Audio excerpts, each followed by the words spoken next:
Hakem. Ok.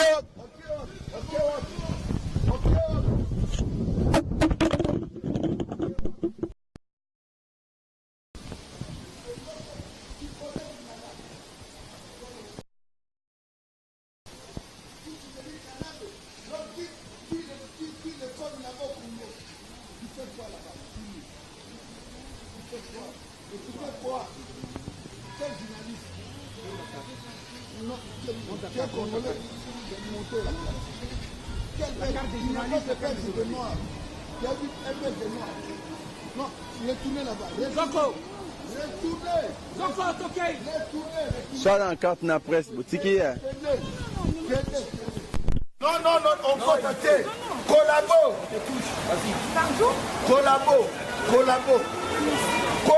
Allez, tenez. Ada maman, beau BTT. Ok, tu as Ada maman. Collabo,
C'est quoi ça?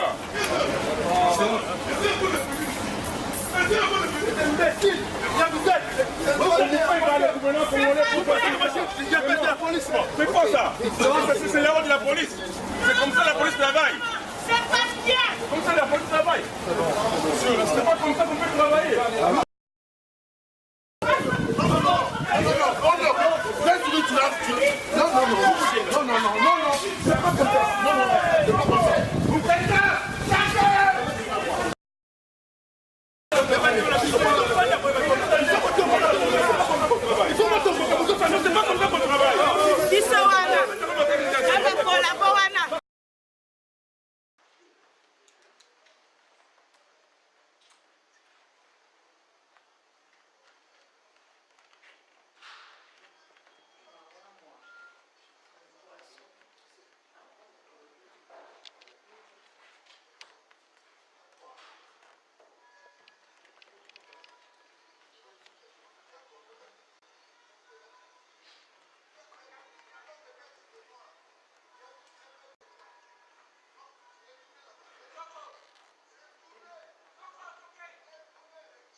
Mesdames et messieurs, bonjour à tous. Je voudrais avant toute chose vous remercier Au nom de l'Union des femmes africaines, au nom du Conseil des femmes francophones de Belgique et au nom du Nederlandstalige Vrouwenraad, de votre présence à cette conférence de presse. Et je voudrais saluer la présence de la presse africaine ici. Cette présence qui nous touche d'autant plus que lorsqu'il y a des agressions dans les rues, nous voyons toujours la présence de la presse belge multiple. Et lorsque nous dénonçons cette même violence, cette presse est absente. Votre présence à nos côtés est avant tout un signe que nous ne pouvons ni tolérer ni accepter les violences physiques et verbales envers des femmes dans notre société, et en l'occurrence ici, ce que nous venons de voir, la violence dont a été victime dernièrement Madame Maudit Tamboué, mais aussi une autre dame qu'on n'a pas pu filmer, Madame Evelyne Bakov.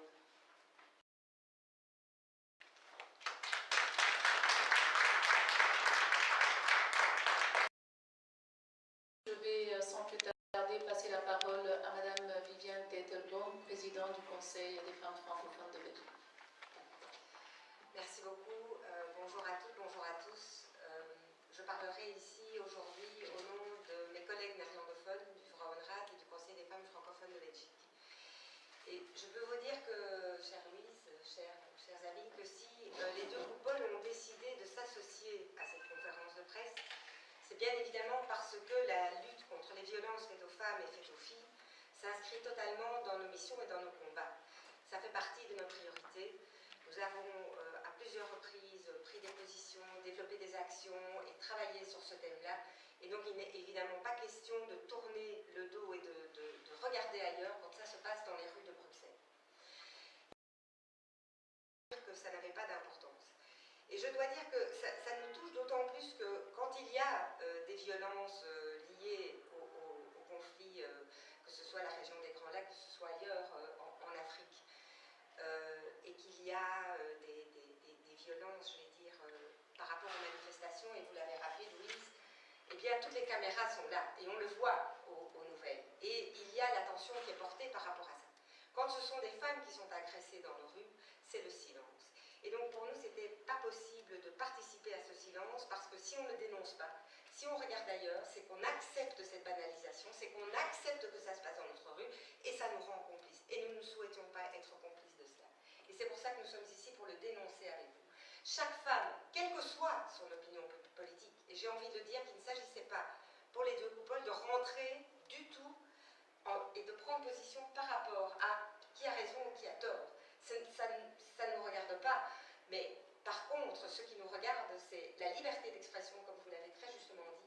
C'est le droit des femmes comme des hommes de pouvoir s'exprimer, de pouvoir se rendre à n'importe quelle conférence, de pouvoir prendre position dans n'importe quel dossier politique, dans n'importe quel conflit, et d'exprimer elles aussi leur opinion.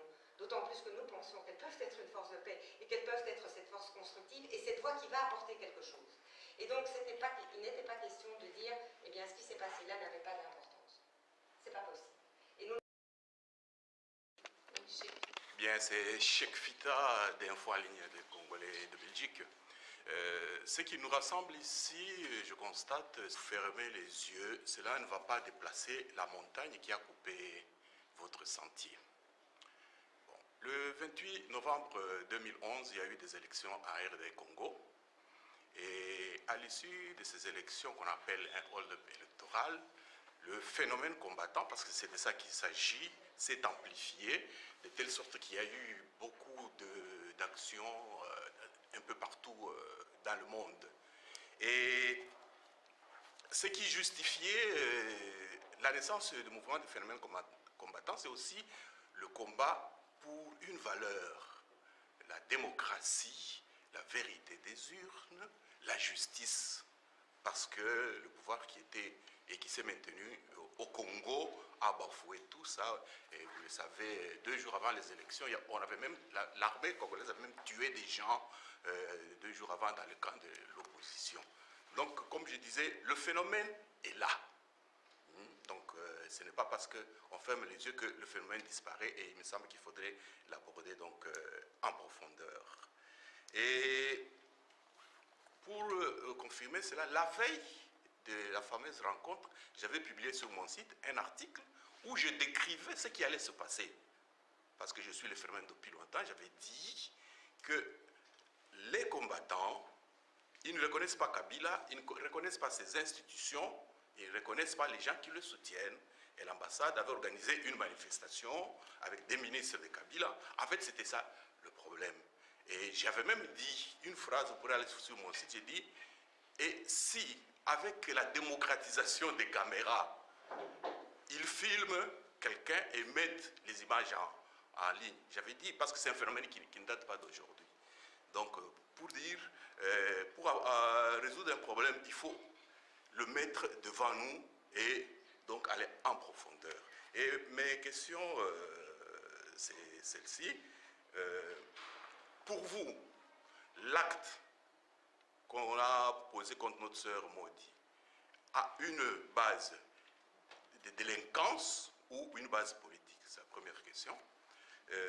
La deuxième question est dans l'éternel et complexe contentieux belgo-congolais qui, depuis 60, avec les discours de Lumumba, avec les tables rondes économiques politiques, avec la sécession katangaise, avec l'assassinat de Lumumba, et tout dernièrement, en 2006, on aurait dû organiser les élections de la base au sommet. La Belgique a dit on organise du sommet à la base. Et puis les élections de 2011 où seule la Belgique a félicité M. Kabila, seul le ministre des Affaires étrangères a tenu du bout de bois le pouvoir en place. Et d'après vous, comment des gens qui se battent pour la démocratie allaient réagir? Et dernière question, est-ce que vous avez pris option d'aller dialoguer avec ces gens? Je vous remercie. À Louise et aux autres personnes qui souhaitent répondre, je voudrais vous dire, monsieur, que c'est typiquement ce par rapport à quoi nous essayons contre quoi nous essayons de nous élever et de combattre. C'est ce détournement par rapport à la violence faite aux femmes pour essayer de leur rentrer dans un discours politique qui pourrait ou non le légitimer. Alors, moi je vais vous dire... Non, je ne légitime pas. J'ai donné des faits. Je ne vous ai pas interrompu. Ok, très bien, allez-y. Voilà. Vous avez donné des faits historiques, oui. Vous avez donné une leçon de démocratie. Et moi je vais vous en donner une à mon tour, monsieur. Parce que je pense que peu importe le conflit qui se déroule, et peu importe qu'on puisse être pour ou contre Lumumba, et peu importe qu'on puisse être pour ou contre telle situation, peu importe qu'on puisse légitimer ou non, peu importe qu'on veuille soutenir ou non, et c'est ce que j'ai dit dès le départ, si les deux coupables sont présents ici, c'est pas pour s'immiscer dans une prise de position par rapport à des pros ou des contrats, par rapport à des gens qui se disent combattants, parce que c'est bien entre guillemets, qui se disent combattants, parce que ces 10 combattants, en tout cas, n'ont pas à combattre les femmes qui souhaitent ici s'exprimer en rue. Et c'est de ça qu'il s'agit ici, aujourd'hui, en réalité. C'est pour ça que nous nous sommes réunis ici, aujourd'hui. C'est parce que Maudit et parce que juste avant, une autre femme s'était faite agresser, parce qu'elles ont une opinion et qu'elles souhaitent l'exprimer, qu'elles souhaitent participer à un colloque, que ce soit pour dire une chose ou pour en dire une autre.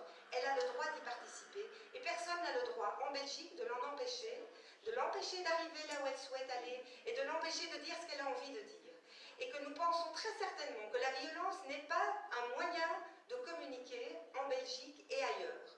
Et que nous pensons très certainement que c'est contre ça que nous nous élevons aujourd'hui. Alors, l'historique du conflit, je vous le laisse, vous y connaissez très certainement mieux que moi.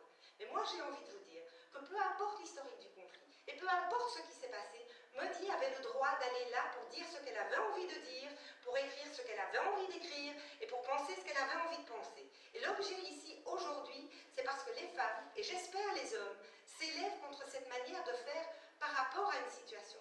Et donc moi, je ne souhaite pas qu'on instrumentalise cette violence qui a été faite par rapport à une femme dans un contexte très précis pour essayer de le dévier sur comment on va ou non résoudre un conflit ou prendre position par rapport à une situation là-bas.